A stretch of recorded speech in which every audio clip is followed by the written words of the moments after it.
All right, so here's what we're going to do. So if you have money times 8 or any decimal, you line up the digits like this, and then you do your math, and then however many digits the decimal is, 1, 2. If there was a decimal here, then it would be 3. There is not a decimal, so we just count this decimal, 1, 2. We go to the answer, we make an imaginary decimal, and we go in 1, 2, like this. If it was like this, then we would have our 2800, and we would go in 1, 2, and we'd go in 3, 1, 2, 3. It would be 2.800. Does that make sense now? Yeah, that's what I go at first. Okay. And then if you have this, you would keep the decimal wherever it is. So 4 goes into 8 2 times, whatever. If this number is smaller, say it was a 2, it doesn't go in, so we just put our decimal here, and then we use the next number, 2 and 2. So 4 goes into 22 5 times.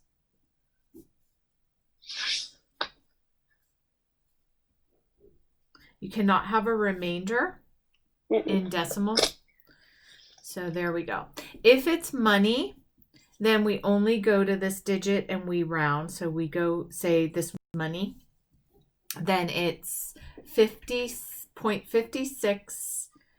Is this going to turn into a 57, or is it going to stay a 56? It's going to be 0.57, and then we put the dollar sign there.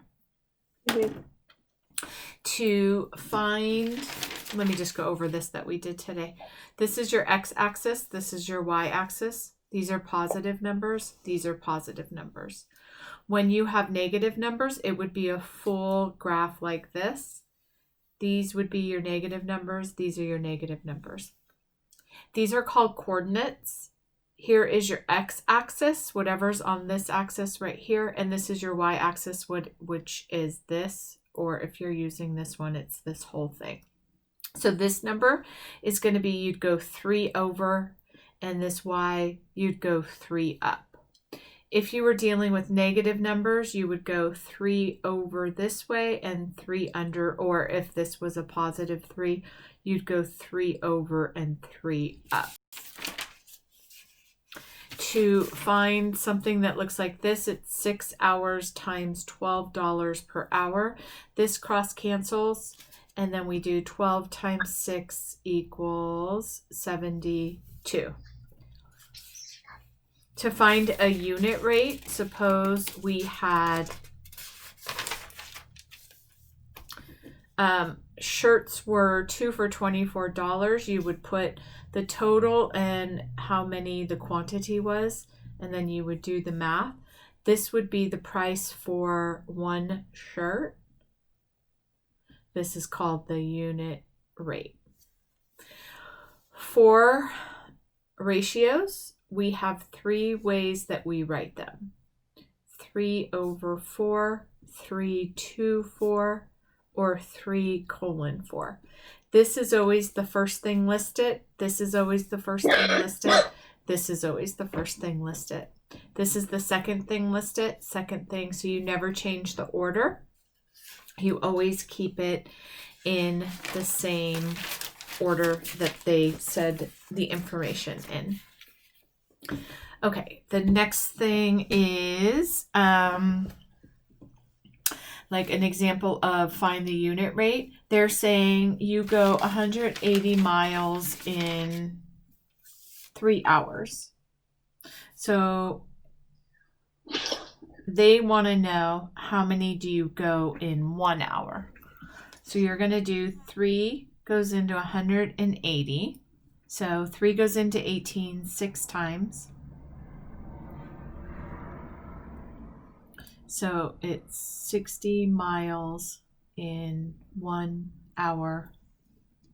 Now you could find out what 2 miles is, 10 miles, 30 miles, just by taking the 60 and multiplying it. Say we want to know how many would they go in 5 hours? You just multiply it. 6 times 5 is 30, and then this 0 has not been taken care of, so we put it right here. Next one is like a money one. Would be $4.80 for 6 cans of soda.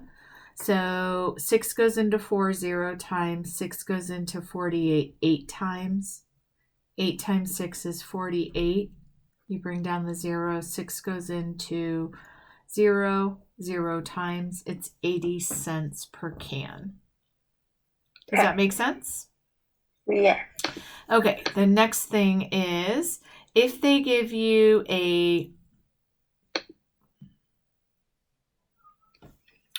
table like this, you're going to first find out how it's changing. So years is changing by +4. So you can write it out 2, 6, 10, and 14.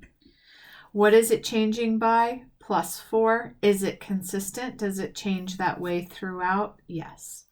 So the top changes by +4.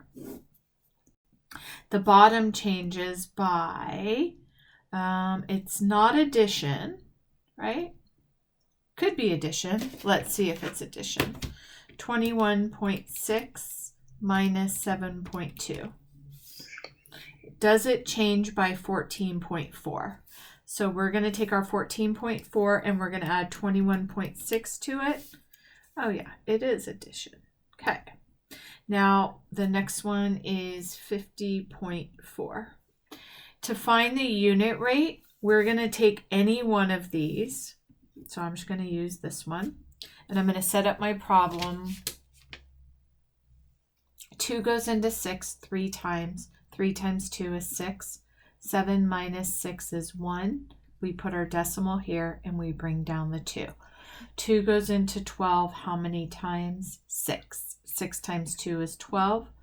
So it's 3.6. So if this is 2 years, 7.2 feet, we now know that in 1 year, whatever they're talking about, how much something grows maybe, it would be 3.6 and our label is feet. Does that make sense, Hadley? Yeah. Okay. That's pretty much all of 7